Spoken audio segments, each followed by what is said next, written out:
So which one are you? Excuse me? The Raleigh said they were going to be inviting some young ladies out here. I take it you're one of them. Yes, I'm Nancy Drew. Did you see the Phantom Horse last night? I saw something. Just what? I still ain't sure. Which horse would you like me to ride? The bay over there. Name's Bob.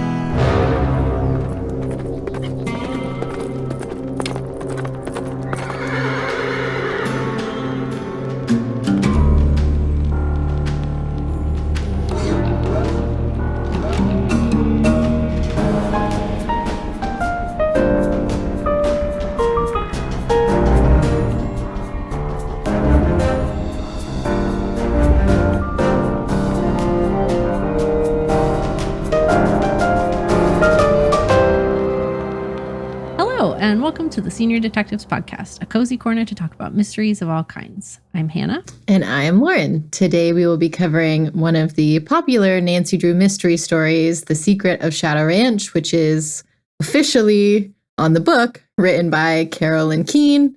The front of the book blurb is Nancy Drew arrives in Phoenix, Arizona, eagerly looking forward to a fun-filled vacation at Shadow Ranch, but abruptly finds herself involved in a baffling mystery. The ranch is being haunted by a phantom horse and maliciously damaged by an unknown enemy. Local people believe that the ghostly animal is carrying out the curse of Dirk Valentine, the romantic outlaw who was killed many years ago at Shadow Ranch, where he had gone to fulfill a promise to his sweetheart. For those who enjoy a suspenseful thriller, Nancy Drew's first Western adventure makes truly fascinating reading. And it does. It's truly fascinating. That's a great way to put it. Yeah. Let's see. This book came out in... Do we have a date for it? I think it was really early on. Yeah. The copyright first copyright I have for this one says 1931. Whoa! No way. Mm-hmm. This book says 65, but I mean, for the first one, yeah. Yeah, I have 31, 65, and 93 here, which is crazy. So I read a lot of these books as a kid, and I don't remember which ones I read. I don't think I had read this one, because this one was only familiar to me because of the game. The game, yes. So if you don't know our history, we decided to play through all of the Nancy Drew games in order together. They're all on YouTube. Because Hannah had never played the games before, and that's what I grew up playing and being familiar with Nancy Drew in. So we played Shadow Ranch and then decided to cover the book, but we're going to talk about the game.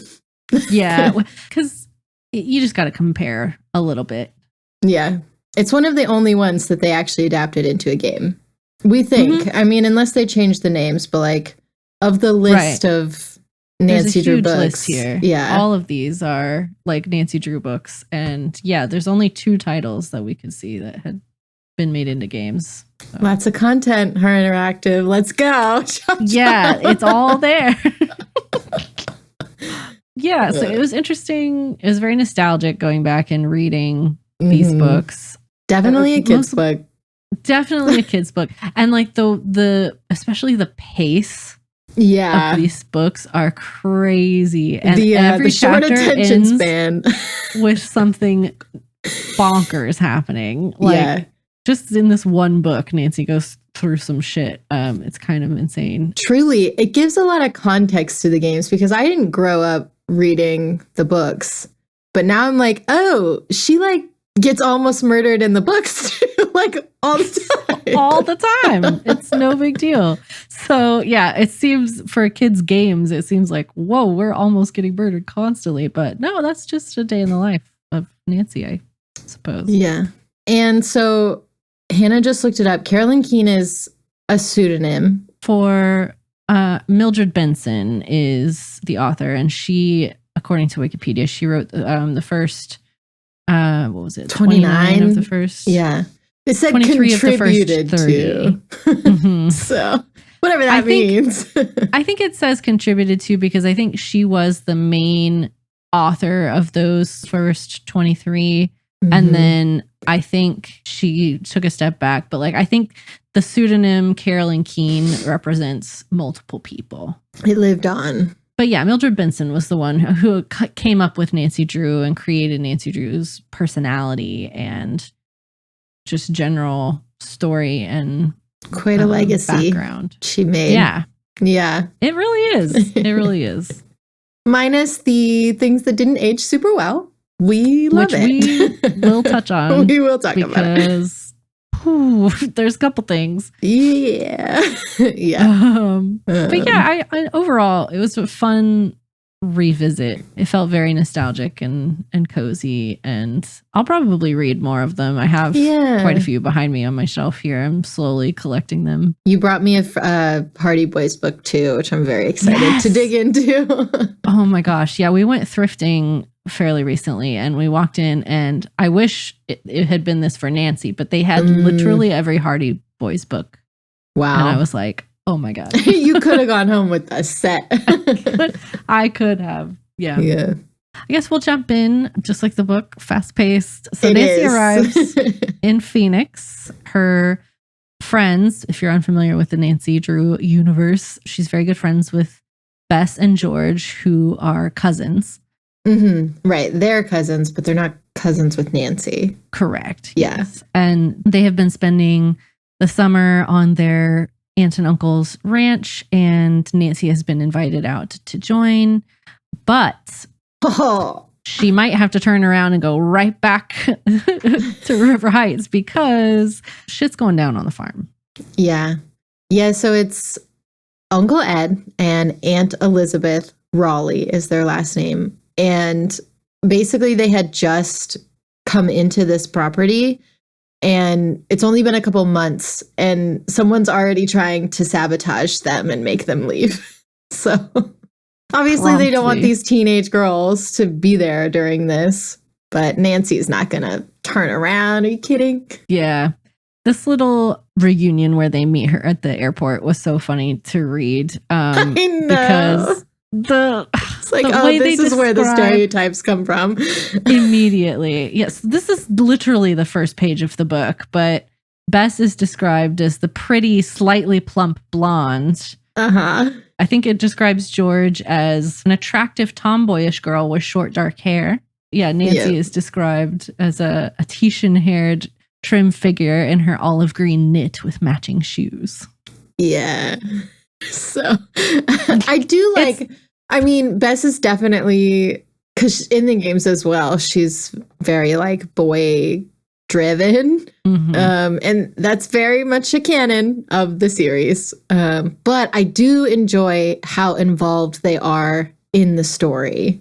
Like it's not just Nancy, it's the three of them and they all are intelligent and brave, which I think was good. Yes, in the games they don't appear as often because you have they have to animate two entirely other characters, and it's like that neither one of them is going to be the culprit. So you have to pick and choose with the video games, but they show up every now and then in the games, and it's fun. But yeah, these books are so white, y'all. Yeah, like this is white culture. This is as like white as it gets. It's just the way they describe their clothing, the way they talk to each other. It's very like 50s, but it's also just very white. 30s apparently. Well, yeah, I don't know. Maybe she started writing it back then. I'm not sure, but yeah, it's really kind of comical, honestly. I was kind of just chuckling to myself the whole time I was reading this. It's old. It's an old white book for children. Yeah. But crazy shit happens too. So anyways, so the mystery is that the ranch is being sabotaged, right? And the previous night before they get there is that a phantom horse, like a horse that looks like it's a ghost, has appeared and it runs across the meadow next to their ranch, which they are now calling it like a bad omen. Yeah, it supposedly is like Dirk Valentine's horse that's come back to haunt them and haunt the ranch in general. Mm-hmm. And like every time this horse shows up, something bad happens at the ranch. Yeah, so they learn, I don't even think they've met him yet, but they learn of a ranch hand named Shorty Steele. And he says it's the ghost horse that belonged to Dirk Valentine, who was an old outlaw who had a sweetheart, Frances Humber, who was a daughter of the local sheriff who owned Shadow Ranch back in the day. So one day, Dirk, the outlaw, comes to the sheriff's house in search of his daughter, but he gets shot and dies. Got murdered. And then he curses the ranch. Which well, at least the Dirk Valentine and Frances Humber romance is very much present in the game. Yeah. That was definitely like a through line that connected everything. Which I like. Yeah. Because that's what makes that game so intriguing, is that it's like, I don't know, it's just a fun setup for a mystery. And then you're finding all of these old-timey love letters and clues, and even though the setting is very barren and maybe a bit extreme, like it's the desert, it feels also very like warm and nice and homey. It is a cozy game. Yeah. The desert is not a welcoming place, but the ranch itself is really nice. And yeah. You get to go on your little trail rides with Bob the horse. Yeah, right. Yeah. I was really hoping one of the horses in this book would be named Bob. I know. I was really hoping, but no, we didn't get Bob. That's okay. She does have a horse that she rides, but his name is not Bob. So yeah, to pick up like the action, the girls are sitting in a cafe in the airport. They're catching Nancy up on the mystery, and this weird man is like lingering, stalking. I don't know. He sits next to them. He's just kind of acting kind of strange. And then as they get up to leave, Nancy realizes that her knitting bag is missing. And they end up finding it under his table where he was sitting. So he was like clearly going through her stuff. Yeah. And then they leave the airport and see him like at their car. And then he runs away. And they try to chase him, which again, they're very brave, like almost stupidly. Not almost. They are stupid. Recklessly brave at times. Yes. Yeah. But he basically just leaves a note that says, "Stay away from Shadow Ranch." Which is very Nancy. There's so many things where I read them, I was like, check, check, check. It's not a Nancy Drew mystery if there's not a warning note or a secret passageway or, you know. Right. It made me realize, and like, I don't remember if we've ever actually talked about it, but like how similar a lot of the vibes are with Nancy and like Scooby-Doo, because like a warning note is very Scooby-Doo too. Yeah. Like I just, it was making me laugh how similar they are when I was reading this. I think just because this feels so much more dated, like the original Scooby-Doo cartoons do than the games do, you know? So it like really kind of tied that together. I totally agree. So it's a long drive from the airport to the ranch. Through the desert. And they're like, oh, we're good. We got a couple thermoses of water. We'll be totally fine. But the car breaks down in the middle of the desert. And they're like, oh shit, the radiator is overheated. Let's pour some water on it. Their thermos is empty. It's been sabotaged. Yeah, apparently Shorty was supposed to fill them, but he forgot. I wonder who's the bad guy?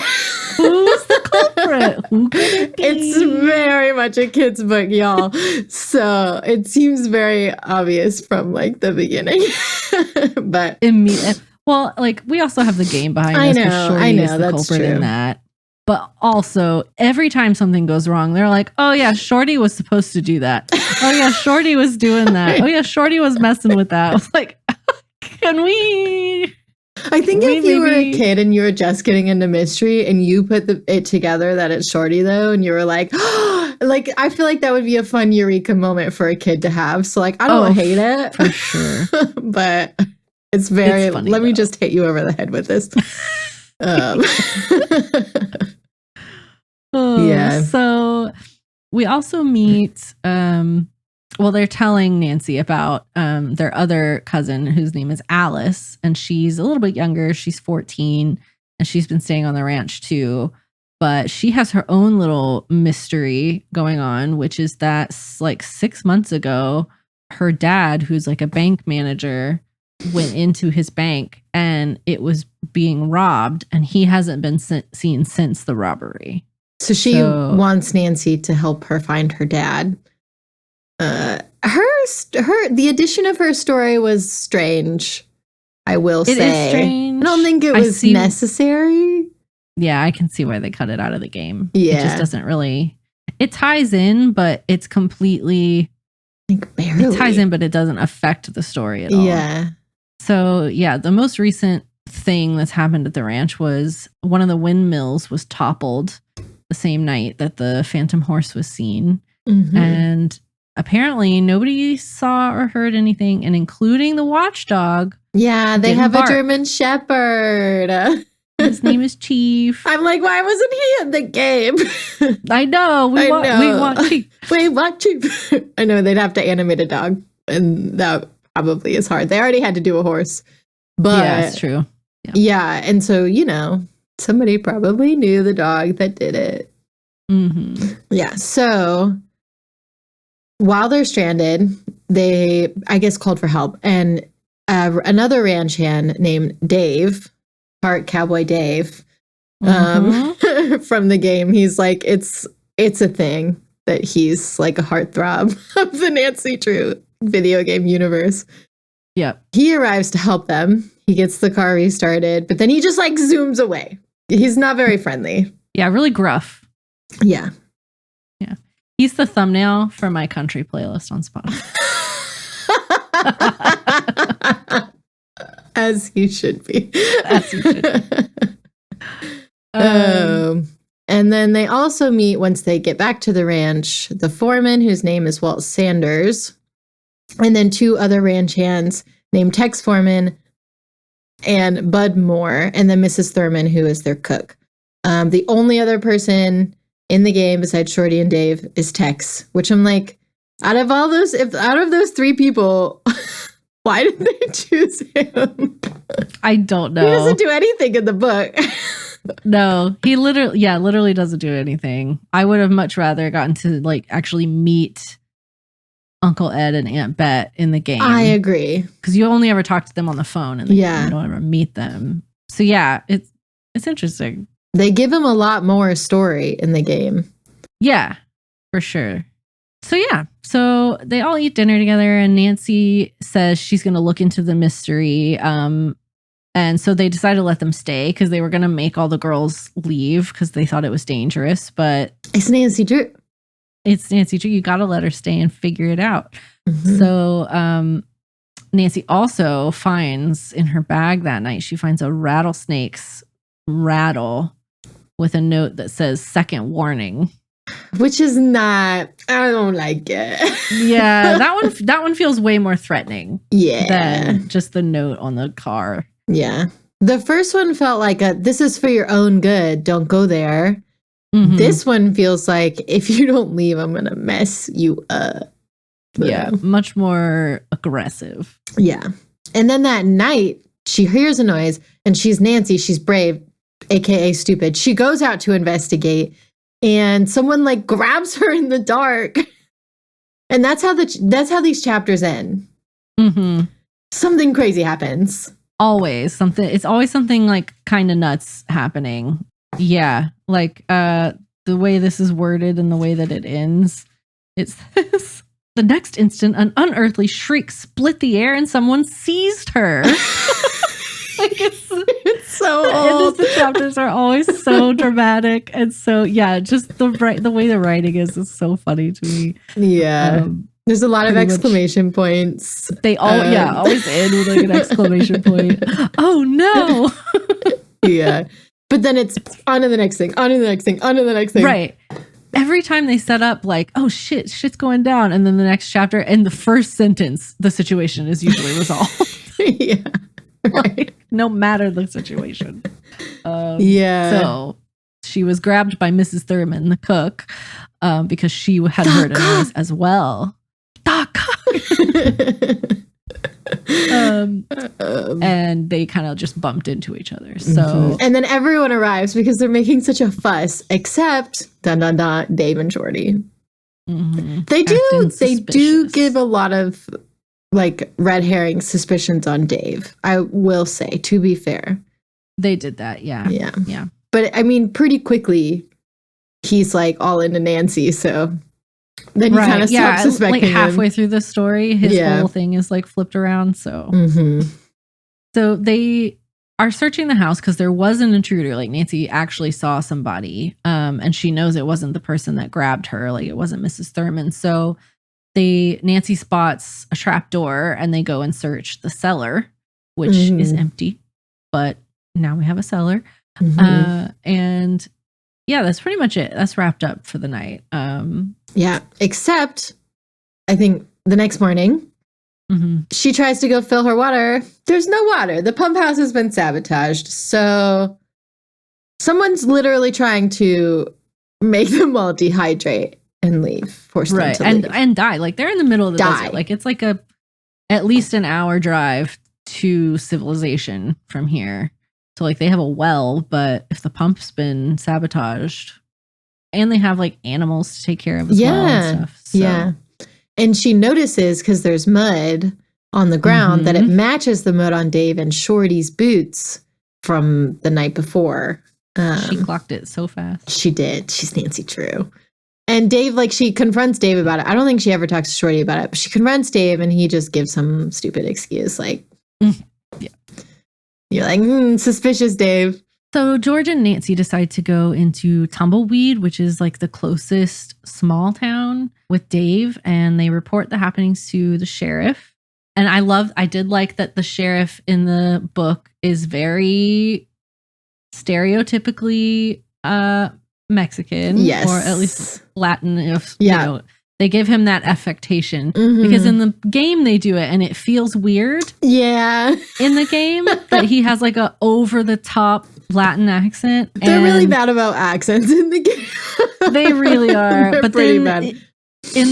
In the book, they also like have him insert random Spanish words instead of English. So I was like, okay, maybe that's why in the game they really amped that up. I don't know. Honestly, it felt weird. It felt better in the book than it does in the game, which is, I think, rare. Like saying something. Yeah, because the book is pretty rough, guys. But I felt like they did that pretty naturally, at least with him. They did, I think. Not with Mary, but with him. Right.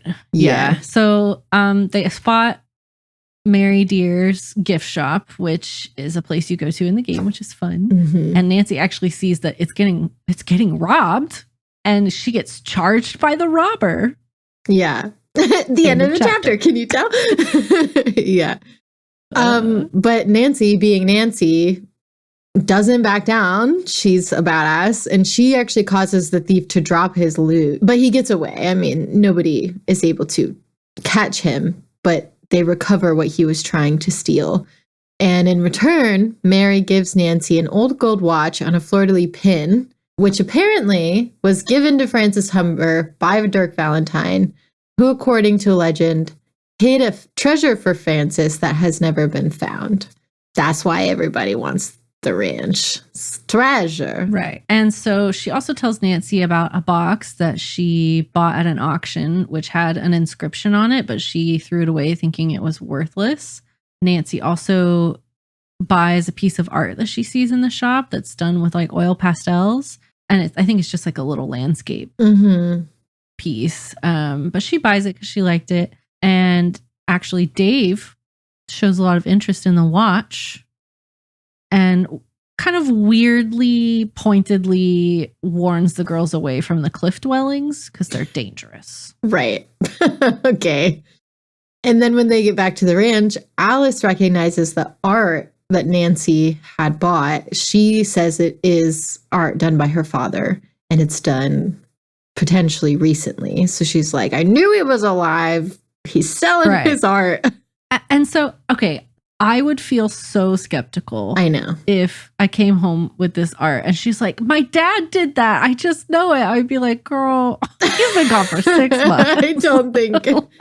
And the implications of him selling his art, because they go to Phoenix later, spoilers, and they see his art again. Mm-hmm. That would mean, Honeybee, that he abandoned you. Right. And she doesn't seem to care about that at all. Like, that doesn't even, like, seem to cross her mind or make her upset. And I'm like, your dad walked out on you and is now selling his art. She's just so desperate to, I think her, young brain, she thinks something really bad's happened to him. And so she's just looking for proof that he's okay. Yeah. But she gets so excited over this art and is so sure that it's his. And I was like, that just means he left. Yeah. he's I know. We need to have a different kind of discussion. Right. Yeah. That night, Nancy goes on a solo walk and she sees a light on in the coop house. But before she can get there, it goes away and she can't really see anything. But then immediately after, she sees the phantom horse herself running across the meadow. Yeah. Which wasn't like, we learned it wasn't like sabotage. It was just a distraction specifically for Nancy so that someone could search her room for the watch that Mary gave her. But she was wearing it, so it didn't get stolen. They failed. Yay. Yeah. Chief, the dog, had chased the phantom horse, but hasn't come back by the next morning. So they're this part pretty made worried me about him. sad. I know. I was really worried about him. Like, you don't know in these books. Like, will they kill a dog? I don't know. I don't know. The dog might die. I don't know. He's safe in the game. I feel safe if there's a dog in a game. But yeah, was worried for Chief. So they go up the mountain. This is George, Bess, and Nancy go up the mountain with Shorty leading them, looking for Chief. And they like sort of spot a cabin, like the roof of it off in the distance. But Shorty acts super sketchy about it. He's and so it's like, weird. No, we need to take this other trail. And then they take the other trail and it like gets them very lost. And they have to like, so he totally diverted them from the cabin. Yeah. They have to go back to Shadow Ranch because it's been like too long. They like need to make it before sundown. Nancy does it in her defense. Like she's like the Fry Futurama meme where she's like squinting, like I think he did that on purpose. Pretty sure that was intentional. But she doesn't really like hardcore suspect him specifically. Right. She just thought he was acting weirdly about the whole thing. Yeah. And when they get back, she tells Alice, she thinks that the artist Alice thinks might be her dad supposedly lives in the cabin that they saw on Shadow Mountain, which I'm like, how would you know that? And why are you giving her false hope like this? Yeah. This poor girl. It's just false hope. I feel bad for her. In the watch that Nancy has, they end up finding a secret compartment, which is in the game too, which is really fun. Yes. But it's just the front half of a note, like it's been torn in half, and it just says green bottle in, which is in the game. Yeah. I was like, oh my gosh, the same puzzle. And it turns out Aunt Bet has like an antique bottle collection. And so they go look through them and there is a green one, but it doesn't have anything in it. It's empty. But the next morning, that green bottle is gone. So somebody else is looking into the same things. So they're being stalked. Yeah. Which is also a very common Nancy trope of like, I'm going to let you figure this out so I don't have to, and I'm just going to follow you. Let you do all the hard work and solve all the puzzles. Yeah. I'm too dumb to do it, but I will just like let you do it. That's my grand plan. To be fair, it always works, except then they get outsmarted by the teenager to capture them. Every time. So the next day, their plan is to go back to the cabin. But Aunt Bet is like, but there's also this ghost town on the mountain that you could visit just for funsies. And so they decide to go there first. But this shit is wild. So first they find a blue pastel, which, oh my God, it's Alice's dad. Yeah, like he was here. Yeah. But then they see two men off in the distance running, and they hide behind a bunch of boulders on a hill. And one of them fucking pushes, they cause a rock slide trying to murder Nancy. Yep. Nancy's like in one of the abandoned buildings and she's just kind of searching it. She looks out the window. She sees the shadow of like a man in a 10-gallon hat. And then just as she's like kind of leaving the building to go look, she hears a rock slide and the whole building is knocked off its foundation with Nancy inside of it. It's wild, the shit that happens to her. But she's fine. She's got like 20 million lives, man. It's crazy. Truly, she's a cat. Yeah, which the ghost town in the game is very spooky. Yes. And you do see like shadows of people in the windows sometimes. That's all that happens. I was 100% picturing the exact ghost town from the game. You got in to. my head. They don't really describe it all that much. So I'm like, this is where they are. This book, that's the thing. This book is so fast paced and like one thing happens after another. And there's like hardly any descriptive language in it. Yeah. It'll describe people, but barely places and settings. And like, I was losing track so many times of like who was where, especially at the end. Yeah. I was just like, I don't know what happened physically, but sure. I know. It's kind of, that is just sure. Yeah. But Nancy's just fine. She survives the rock slide without injury. They hop back on the horses and head for the cabin and they find Chief. But he has a wound on his head. Poor baby. I don't like it. He had been knocked out and just like tied up on this mountain for some reason. Obviously, they let him go and he goes back to the ranch and he's okay. But yeah, Nancy thinks he must have had some sort of clue on him that they wanted to make sure he wasn't going to give something away. And that's why they kidnapped him or dog-napped him and then checked him over. So they get to the cabin. It's empty. But there's like coffee mugs or something on the table. So like clearly somebody had been there recently. Yeah. But they left probably when they saw like a group of horses and girls coming up the mountain. So yeah. And then on the way back down, just because she has to go wild at the end of a chapter, they get caught in a rainstorm and try to cross this river. And Nancy, and her horse literally gets swept down the river, but they're fine. Which is like a life or death situation for anyone else. Yeah. Not Nancy. Nope.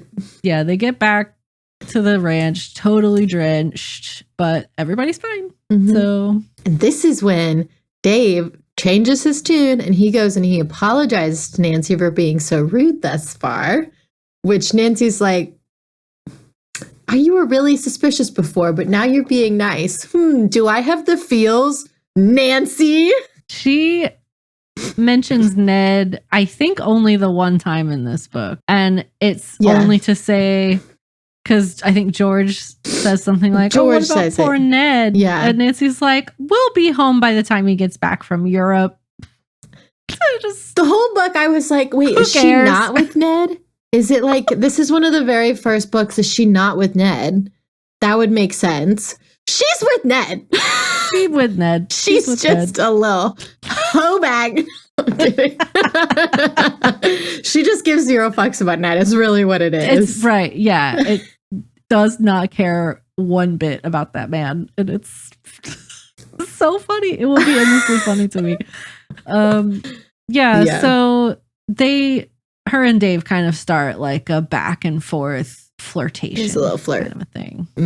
But that's all it ever is. But yeah, after she talks with Dave, she actually gets locked into the tack shed. And she escapes on her own, through a window, I think. Yeah. This would totally be like a second chance situation. Yes. In the game. You've waited too long and now you're running out of oxygen. Yeah, or it's on fire or something crazy is happening. Yeah, totally.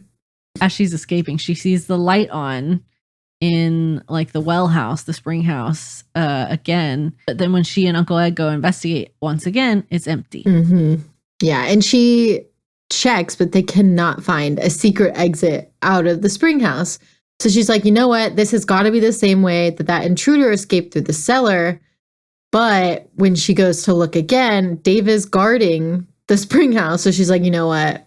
I don't really want to get him involved. I'll just look later. So she wakes up really early the next morning to go look. And the big vat in the spring house has a false bottom. But Shorty pops up out of nowhere. And these men are like, no, yes. Stop investigating. Yes, they're both so suspicious. Like, yeah, Dave fesses up later and like the suspicion is off of him, but Shorty just stays looking suspicious all the time. He does. Yeah.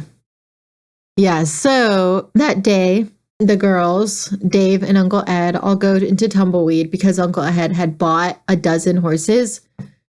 Guys, the Raleighs are loaded. They have to be. A dozen horses? That's so many crazy. That's so much money. That's crazy. Cheap end horses are a couple grand. Yeah. Like high end horses are like millions. This is crazy. And they're like, they buy these horses and they're like, this is a big financial thing. They do admit that it's an investment. Right. But still crazy work. You had enough capital to put in on that investment.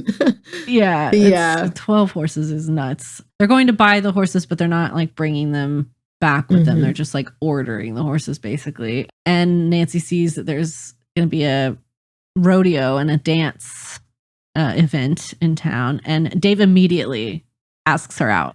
And she says, yes, I believe Absolutely. This is when I texted you. I like took a picture and I texted it to you because I was like, ain't no way she just accepted a date with Dave. In the game, she's like, oh, I have a boyfriend. She just was like, yeah, sure, great, let's go. It's so funny. And then they go to Mary's shop because they have made friends with Mary now, which is fun. She's a lot younger in the book than she's in the game. And in the game, they give her this whole love storyline with Tex, which is not in the book at all. Not at all. And is kind of strange. I think it was in the game, it's to cast suspicion on Mary because they only animated so many people. Right. It's like you have to make all of the characters seem suspicious for some reason. So they had to like come up with a reason for her to be involved at the ranch in the game. Yeah. So. Yeah. But she's just like a nice friend in the book. That's kind of nice. Yeah.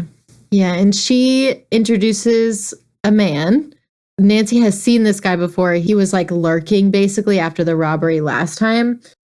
And she introduces him as Mr. Diamond. And he specifically talks to Nancy about her watch. Immediately, don't trust this man. Also, Mr. Diamond.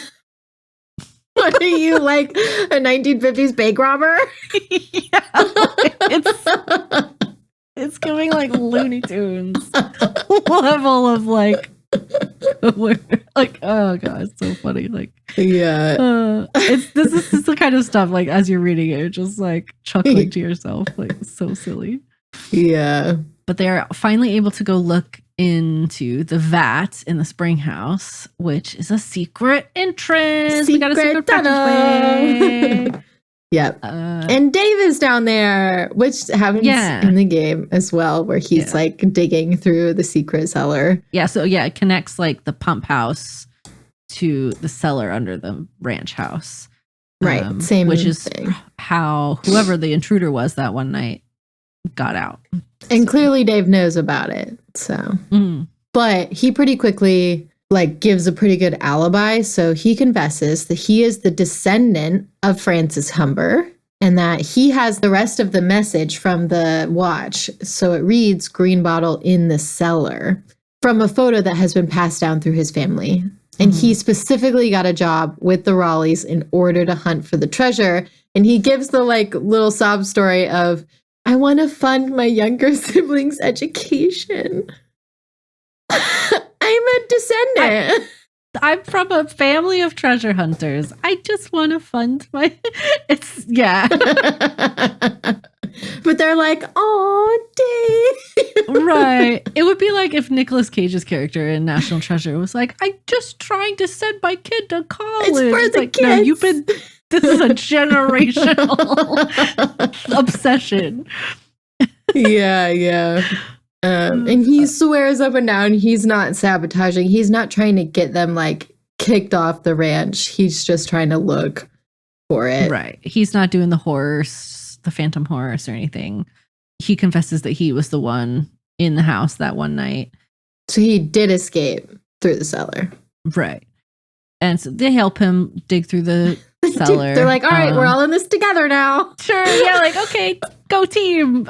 They all just dig around in the cellar together, but they only find a black bottle. Mm-hmm. They don't find a green one. But Nancy pieced together the history with her friends of Francis Humber, and she realizes no, it's not in a green bottle. It must be in a lamp that Dirk had given to her way back in the day. She kind of cross-checked all the information that they had with all of the information that Dave's family had gathered, and like kind of crossed the timelines of like when Dirk came to the ranch and got shot and stuff. And Nancy realizes like, oh, she wouldn't have had time to hide this, so she would have had to just like hide it somewhere really quick. Mm-hmm. And that's how she comes to the conclusion that she just stuck it in a lamp.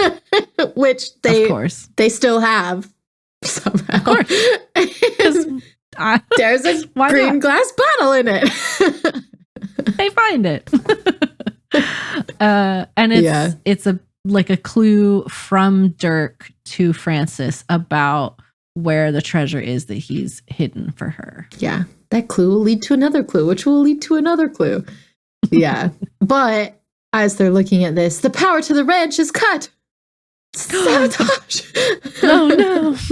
So they like really quietly try to alert the ranch hands to the power cut because they're worried about the new horses, which they've been delivered. The horses are on the farm now.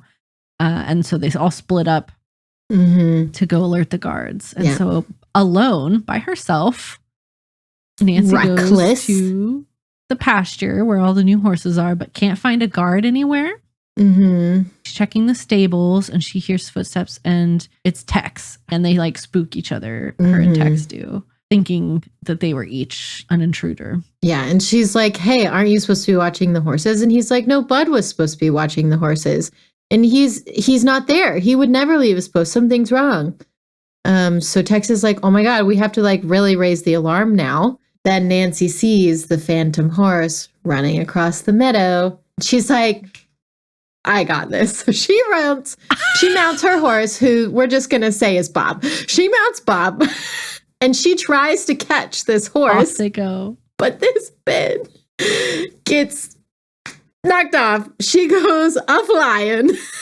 Right. Yeah. So she's like cutting through the Palomino pasture with the new horses in it. And one of those horses like spooks and like runs into Nancy and Bob, and she gets knocked off and knocked out. Fully out. But she's fine. She's fine. She gets ejected from her horse, but she's fine. A concussion. Like, like what? They're tall. It's a big animal. Like that's a hard fall. Yeah. And you also got knocked out, and she just wakes up and is like, oh. That could have been bad. Yeah. And newsflash, 6 of the Palominos escaped, and the fence was cut in over 30 places so that those horses could escape. So like they lost so much money just then. Devastating. And they are rightfully like, if we don't find these horses, we are done. Fucked financially. Yeah. Like, we cannot afford to keep this place. Yeah. So it's a big deal. It's a huge deal. Shit just went down on the ranch. They need like all hands on deck. And they're like, well, it's been really stressful. I think we need some fun, and decide to drive into Phoenix. I know, they just go to Phoenix for the day and they have like a girls' day. Or like, they're like shopping and going to the market. And Yeah. And after Nancy finished the letter that she was reading when the power was cut, and it said that the treasure was hidden in the oldest dwelling on the ranch. And they did, to be fair, search the farmhouse with no luck. But I'm like, Nancy would never just leave for the day. No, she'd go shopping. She'd be like, no, you guys do that. I'll stay here. There's no way. Yeah. There's no way. I say Nancy would never. These are the original Nancy stories. So this is OG Nancy. So I guess she would. Yeah, but I guess she would. But the Nancy we know and love. I feel like in no way. So they go into town, into Phoenix, because they want to get outfits for the dance and the rodeo. And Bess suggests that they get, and it's quoted as Indian costumes. So, yeah, they do that and they describe them in more description than they give to anything else. Yeah, truly. Like, honestly, more description than anything else. They go way into detail about the colors and design of each individual dresses girls that they get. Yeah. So it's a whole thing. It's a thing. But then this got me more than that, because like I expect the like subtle racism and it's like, old. It's right. Like, you know, like, oh, we're out west, like let's put on Indian costumes. Like I expected that. But then they go out to lunch and they get tacos and chili, but tacos was written in italics like it was the most exotic thing they have ever. We're in Phoenix and we get tacos. It laughed so hard. Oh my gosh, it really got me. Yeah. And this is like literally on the same page that they went shopping for Indian costumes. So yeah. It's rough, guys. Like these books are dated. It's just a big warning before you dive in. And we have to mention, so Alice, in quote, this is how it was written in the book. Alice and Bess were approaching the car and heard him, Dave. When he was out of earshot, Alice said, "As for you, Nancy, he's really flipped." Which, outdated. The verbiage, yeah. And what'll poor Ned do? George teased. Nancy grinned. We'll be home by the time he gets back from Europe, like we said. Like, oh boy. What'll Ned do? What'll Ned do? I'm never going to tell him. Yeah. Nothing, because he's not going to find out. Right? So. Yeah. They are leaving lunch and there's like kind of an outdoor, like farmer's market kind of. Like an art market. And Alice once again is like, my dad painted that. And I was like, how many times are we going to do that? I know. How many times? And now we're in like a different, first it was up on the mountain or at Mary Ozzy's. Is her name Mary Ozzy in the book? Do we even get her last name? Sorry. I think it's Mary Bird. Oh. Okay. In the game, her name is Mary Ozzy, so my bad. And now it's in Phoenix. And they're like, it's the same. It's him. So like, it's one of those things where like each artist is sitting next to their work to sell it and everything. But like the chair next to this art is empty. And so they talk to the artist next door and they're like, oh, he's been here. He's kind of comes and goes. And Alice is like, oh, is he like a tall, slender guy with gray hair? And they're like, yeah. And so it's a very generic like, oh my description. God. Right. Yeah. It's like, oh my God, it's him. And so they don't find him or see him, but they do buy that painting. And Nancy and Bess and George chip in to help her buy it, which is very sweet. And they all head back to the ranch, where 4 of the horses are still missing, unfortunately. Yeah, 2 of them have been found, but yeah, they think the rest of them are like up on the mountain. So Nancy's like, 2 birds with 1 stone. I will take Alice up the mountain to try to get her father, who's definitely up there. And we'll look for the horses. He's definitely up there and also selling his art in Phoenix. I know. Yeah. Right at like down the hill from where his daughter is staying. And he hasn't contacted Yeah. None of it makes any sense. Yeah. I think they have like a running theory because they think that the bank robbers that were involved with Alice's dad are like hiding around the area and that they are holding him hostage, basically. Yeah. Is their like running theory for that, which sure. Right. And then, fun moment, they all bake a cake together to take to the barbecue, which you do in the game too. Yeah, because there's a whole cake baking thing in the game. And yeah, so I love that they all had this little moment. But then immediately after they bake a cake, Dave, in passing, calls Nancy Cookie. Hated that. Yeah. Didn't work for me. Yeah. And to be fair, if you think about it too, Nancy's this like badass woman, but also she's really good at baking. Right. So. Wife her up. Yeah. So Shorty, Squinty Eyes, offers to saddle up the horses for Nancy and Alice. And immediately, as soon as Nancy hops on her horse, the horse like rears and freaks out. And so she gets off really fast. And they find out that someone had put a nettle under the saddle. I wonder who it was. Who could have done this? And of course, they like point the finger at Shorty, but he's like, it was already saddled when I found it. Why would it have been? Well, that doesn't make any sense. Yeah. Okay. But they ride up to the cabin with no obstacles this time. And they find a slender gray-haired man, but it's not her father. It's the guy who put the warning note and the snake's rattle into Nancy's bag at the airport. So he answers the door. And immediately I'm like, why the fuck are these two teenage girls, one of whom is 14 years old, approaching a cabin alone? Yeah. Yeah, why they went up on a horseback ride up a mountain alone with like no outdoor skills or survival skill. You know what I mean? Like it's one thing if you're well practiced like horseback riders and campers and outdoors people, but like they are not. They are like, and I'm imagining them wearing maybe pants. But let's see. Okay, she is wearing pants on the cover. Yeah, she's got. She does, but she's got like a button-down collared shirt on. That's true, and those maybe are like riding boots. I don't know, but they look like some sort of cowboy boot with like a spur. Yeah, but like. Side note: why is Nancy all over the books? But she's like, it's a thing in the games that you never see her face. You never see Nancy's face. Yeah, because she's on like the cover of every book, and she's in all the illustrations. Maybe she just wasn't animated for the first few games because it's from her perspectives. So they made it a thing.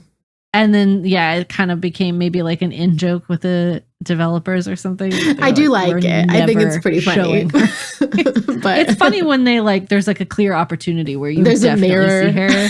And there's some sort of reason that you don't. With some reason that you just don't see her face. It's Anyways, but wild that they went up there by themselves. Just truly crazy. Yeah. And he's like, no, my name is Bercy. And he claims to not have any more paintings. He's like, yeah, I painted them, but I don't have any more. And I don't know who your father is. Like, get out. And they're lucky that's all he did. He's literally tried to murder them. Yeah. Sorry, spoilers. But well, yeah. But like, so they decide, okay, well, we're going to go report this to the sheriff because this is suspicious as hell. So they know, it's like Nancy is aware enough to know that like, okay, well, he couldn't do anything to us there because other people know we were coming there.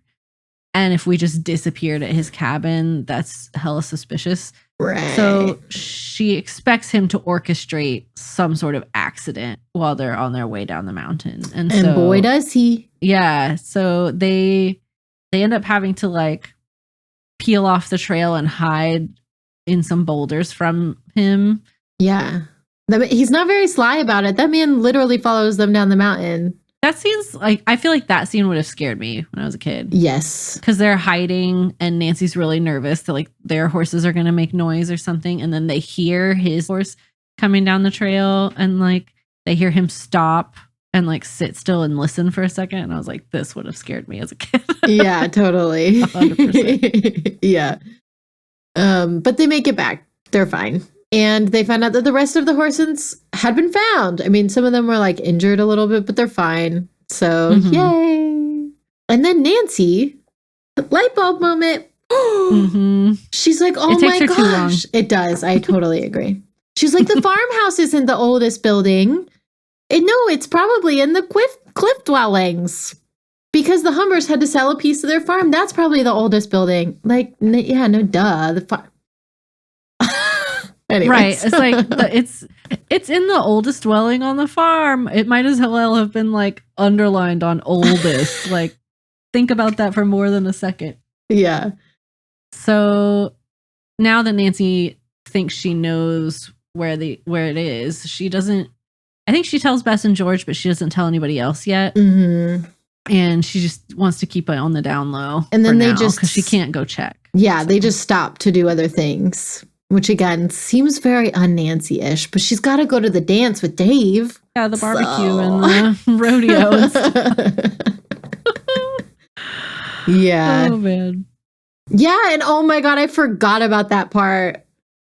Bess wants to get a hot dog, and George literally fat shames her. Yeah. So the next day, they go to the rodeo, and you're in the desert, and Bess is like, gosh, it's really hot. I'm really thirsty. I think I'm going to go get a drink, and I think I'm going to grab a hot dog while I'm over there. And George literally says, eating is a very fattening habit.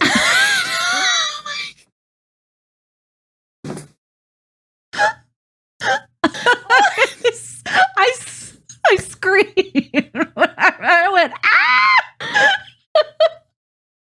What the hell do you mean? God forbid a girl want a fucking hot dog. Lord, oh my God. Eat right, all. Like eating is a fattening habit. Girl. Meanwhile, keep in mind that Bess is like constantly described as being plump and like talking about food all the time. Are you finding a picture? Yeah. Like, are we serious? And all of the boys like Bess the most. Like, think she's prettiest or whatever, or go after her the most. So I'm like, what are we doing here? Yeah, it's I mean, yeah, very outdated. It was so fun. Like, I was like, well, damn. God damn. Yeah. But it comes in handy, I guess. So Nancy is told there's a call for her. Or what is it? And in the Scooby-Doo, he's like, call for Mr. Doo. Scooby-Doo. Scooby-Doo. There's a bag of hamburgers out here for you. Yeah, literally is just as obvious as that. Like, there's a call for you at that random phone booth over by the hot dog stand. Don't you want to go answer it? I was so glad that Bess and George like followed because I know.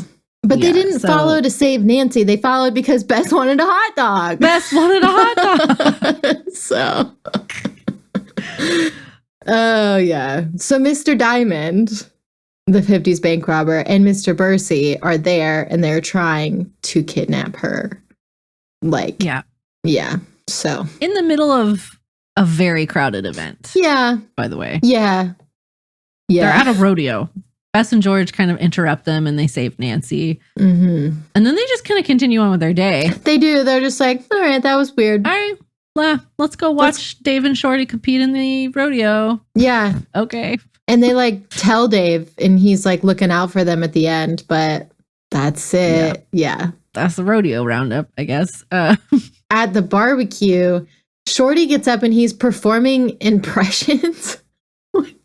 Okay. Impressions of animals. Like he does an owl and then he does a coyote, and Nancy's like, I bet he can imitate a dog whining, because they definitely thought they kept hearing a dog whine at night. When he notices Nancy in the crowd and he's like, because he thought she had been kidnapped. Yep. But he she's expected there. her to be gone. But she's not. Yeah, so he He's like so panics and stops his obvious. performance and everything. It's like a Yeah. whole thing. Yeah. And so this is actually pretty clever of Nancy, even Mhm. though it doesn't end up working. But she gets up on the microphone and announces to like everybody there that she thinks she knows where Dirk Valentine's treasure is, and that some men from Shadow Ranch are going to go look for it tomorrow. They're going to go on and go digging for it. Mhm. So it's like a total decoy so that she can actually go investigate the real location of Yeah. the treasure in the cliff dwellings. Which I do feel like at this point, Nancy knows that Shorty's involved because of the way he reacted. And on the drive home, he's like sulking about it. Like he keeps trying to toddler. ask her about it. And then I think Dave's like starts singing a song on the guitar or something. And he's like just like, pouting. "Ooh." It's so stupid. It's such a kid's villain moment. You would think they would all be like, "So Shorty, what the fuck?" But nobody No. asks any questions. No. Yeah, they just let it ride. And when they get back, Nancy's like, I know how the Phantom Horse trick has been pulled off. Mhm. Yeah.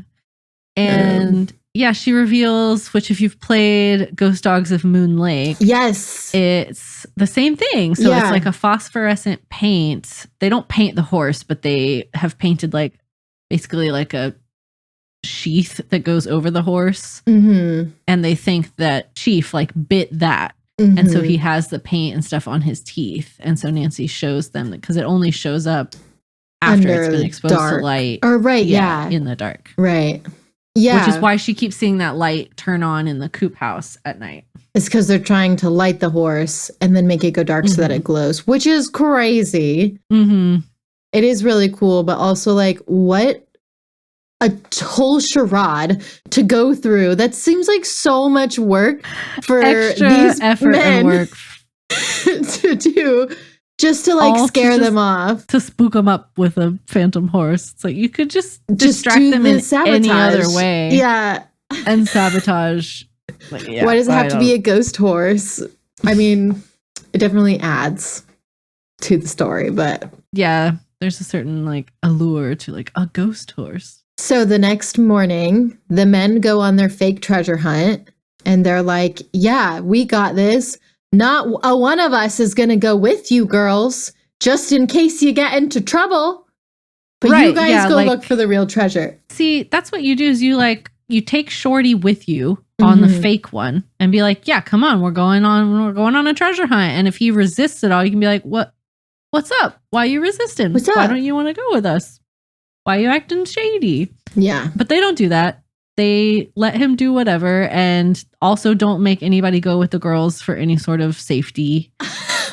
And they It's go back, a choice. they head back up to the cabin. They're like, we have to go past the cabin to get to the cliff dwellings. So they go past the area with the guy that tried to kidnap her and murder them. Like, what are we doing? Once Guys. again, yeah. So they think that, I guess the cabin, see, this is where the book is just not very descriptive. Yeah. The best I could gather was that the cabin is sort of like butted up against like a rock formation. Mm-hmm. And they find what's essentially like a false panel or like door or window, like some sort of opening in the Yeah. cabin that leads into the mountain behind the Like cabin. via a tunnel. Yeah. Right. And so, they go back there and they're like, this must be Dirk Valentine's old hideout. Mhm. And they end up finding a big black horse, The horse. which is the phantom horse. Yeah. And they're like, oh, we're sitting right on top of the cliff dwellings now. How convenient. How convenient. Yeah. And so their plan was like, okay, once we find the treasure, we're going to light a signal fire so that the other decoy team knows, hey, they found it. We can go back. I'm in my head, I'm imagining they are very far apart. Like the girls left agree. and go up a mountain. Yeah. And like, I don't know where she sent the decoy team, but I'm imagining they were like not up the mountain with them. And the They were whole elsewhere in point the was so valley. that they couldn't see them go up the mountain like the bad guys. So Right. they would have to be far enough apart for that not to be a thing. And then there's also probably like woods and stuff. Yeah, I would Maybe- imagine. So yeah, I don't know. I mean, I think you could see a signal, like a fire, if you lit it and you could see smoke. I'm talking about proximity wise. Like they get to them so fast. Yeah. Like I just don't see how it's Yeah. possible. but- And why not just bring them in with you in the first place? If there's like a group of 5 men with Nancy and her friends, they're probably not going to get jumped. right. And if they're prepared for some danger, like Yeah. they'll be on their lookout. Yeah. Anyway, Anyways, they're there by No. themselves. they're there by themselves and they're preparing to light the signal fire for when they find the treasure. And they enter into one of the cliff dwellings and there's a man lying on the floor. And it's Alice's dad. Yeah. He's been a prisoner for 6 months since the bank robbery. Yeah, they were right, which, okay. Sure. The way I would have had to eat my words if I was, because I would have been so skeptical. Yeah. But yeah, no. So the bank loot, I guess, was originally hidden first in the cabin, and then they moved it to the ghost town when the girls discovered the cabin, and then the girls go to the ghost town. So, like, that's why they were like, oh, God, let me just try to murder them really quick. And then they found Dirk Valentine's hideout within the cliff dwellings. Oh, Nancy. Sorry. Not the men. They found, like, the kind of outer parts of the hideout, which obviously is where they were keeping the horse and her dad for 6 months in a cave. Anyways, Yeah. Yeah. Um, I'm skeptical. this man would be like so emaciated and not doing well, but he seems fine. Right. Yeah. He seems totally fine. I think he's like a little weak because they haven't been feeding him well over the last day or two, but Yeah. Why they were even keeping him alive, I don't know. Anyways, I don't know if it's why they were keeping him alive, but that explains the art. So they basically like gave him pastels and stuff to draw. mhm. Why, I don't know. But then they were selling it on not on his behalf. They were like stealing his art and selling it so that they could make money off of it. Right. Which nobody brought this up, but if I was them, I'd be like, okay, well, I bought multiple pieces. Can I get some like money back from that, please? I know. Because I'm assuming it was probably fairly expensive. Yeah, right. Whatever. They are interrupted in the process of finding the treasure by Mr. Diamond. Yeah. Nancy is like halfway through lighting the fire, so it's like kind of smoking, but not really. And he makes her like stamp it out. Yeah, and she literally had just opened. This is such a movie. Like she had just found his like real hideout with a box full of gold hearts, which is in the Mhm. game too, which is fun. But Yes, yeah. like a chest filled with gold heart pieces, and then he's behind her like, "What are you doing?" Mhm. Yeah, it really it's like Scooby Doo. It's so Yeah. funny. So then he threatens her and he forces her back into the cliff dwelling. And they've also like the other bank robbers are there now and they've got Bess, George, and Alice's dad. Also all like corralled in one of the cliff dwelling rooms. And Nancy actually thinks pretty quickly on her feet here. It is pretty smart. Mhm. She grabs like a heavy looking rock and wraps her sweater around it and is like, if you want the treasure, here it is. And like tosses it off the cliff. Yeah. And so they hear like something really heavy down there and they have like a whole cartoon villain I know. argument about the 3 bank robbers, Shorty, Mr. Diamond, and Bercy, Yeah. argue about who deserves the treasure more because they're like, Nancy cleverly points out that like, okay, well, if 2 of you go down to get the treasure and 1 of you stays here to watch us, what's stopping the other 2 who have the treasure from just leaving the 3rd one? It's very smart. And he doesn't pit get them a against cut. each And other. yeah, and so then they all instantly like start arguing with each other about it. Play for It's time. very cartoonish. It makes me sad that we didn't get it in the game because it's obviously just Shorty in the game. Although that like villain ending sequence is iconic. He is such he's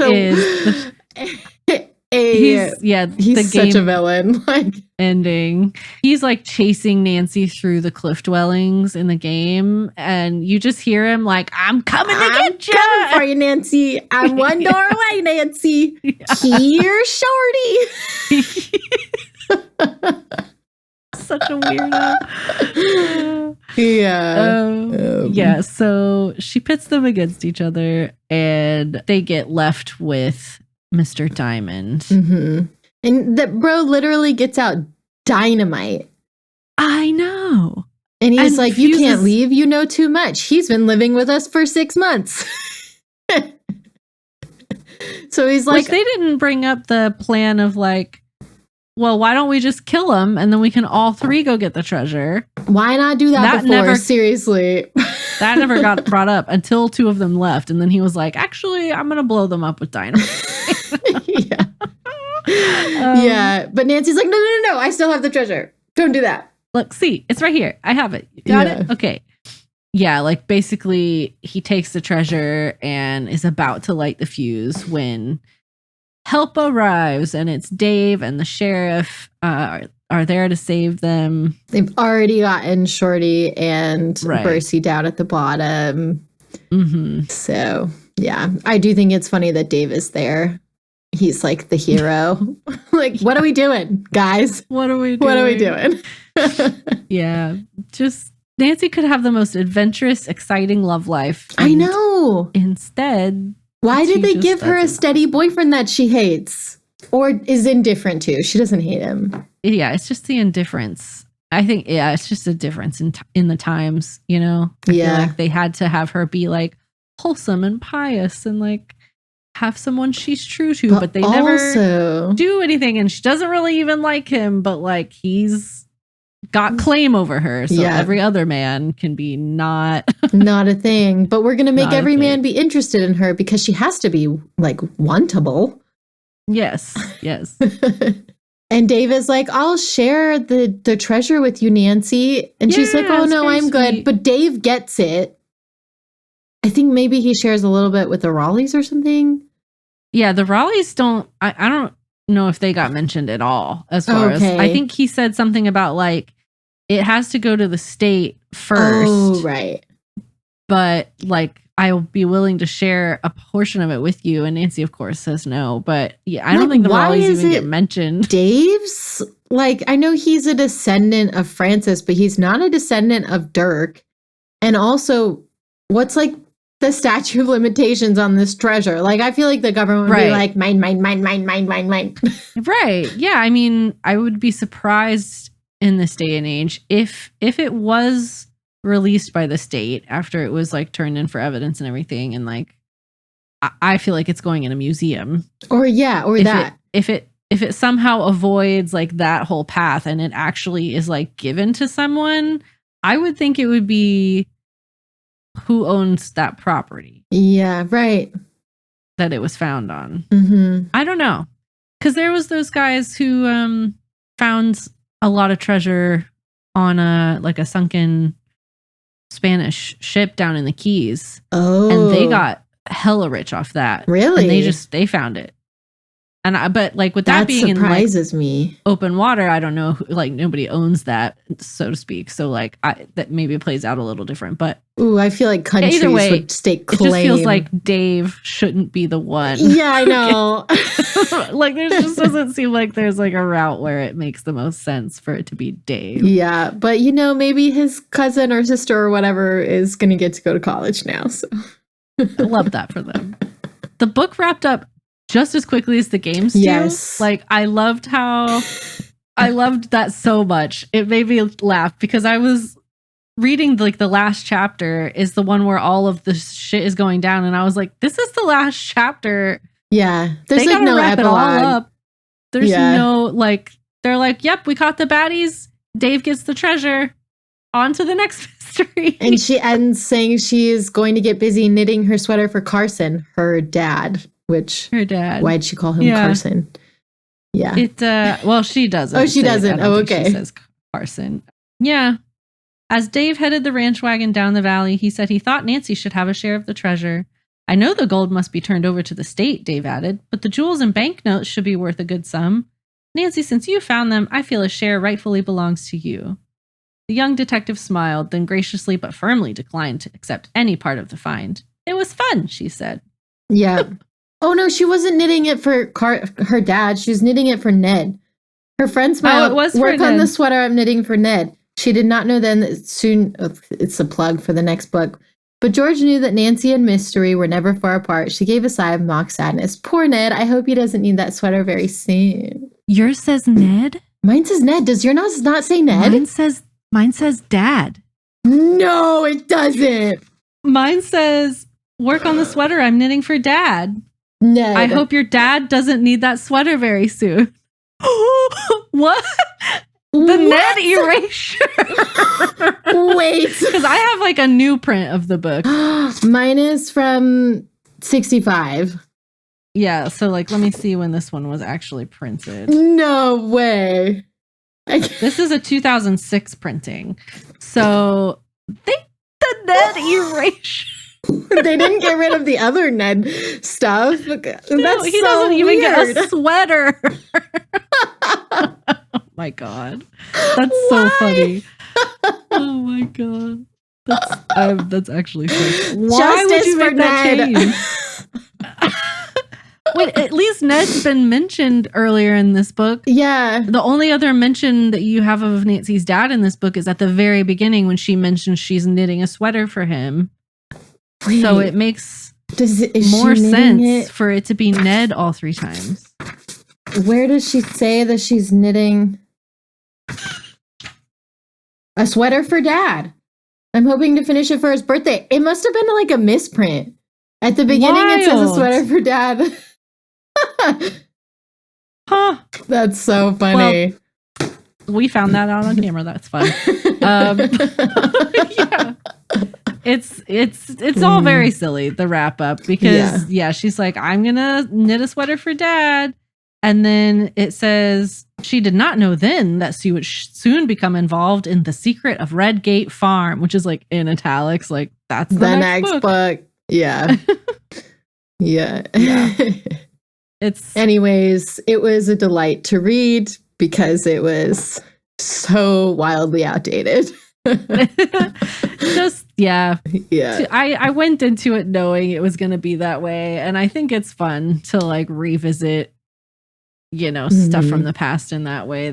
And just like kind of chuckle at the way it's so dated. And Yeah. this one didn't have too bad of like more serious problems. Like I feel like the most racist this got was The costumes. let's go shopping for Indian costumes. Yeah. That's, I think about it, as bad as it got. But like just the whole social structure, the way people interact with each other is so like it's comical. We've It's come very a long funny. way since those We really days. have. Yeah. We really Nancy have. now is portrayed very differently.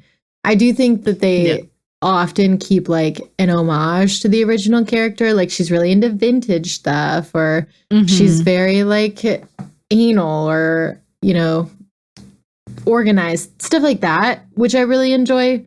But they have definitely modernized her character, which is good. She's come along. I like that. You have to have a character sort of grow with time. And even if she is perpetually a teenager, like let's make her more appropriate for 2025. Yeah, exactly. Yeah. Well, that has been another episode. Thank you so much for listening, everyone. That's been another episode of Senior Detectives. And next time we're going to be chatting about the movie Game Night with Jason Bateman and Rachel McAdams. Yeah. It'll be fun. Yeah, it'll be another We'll see you giggly then. one, probably. Yeah, for sure. Bye. Bye.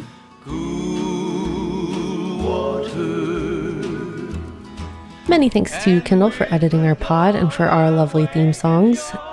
Thank you to Cozy Snail Designs for our cozy cover art. You can support us on Patreon at patreon.com/senior detectives. We are also on Twitter at SNR_detectives, TikTok at SNR Detectives Pod, and on Instagram at Senior Detectives Pod. See you there. Roaring Dan, he's the devil, not a man, and he spreads the burning sand with water.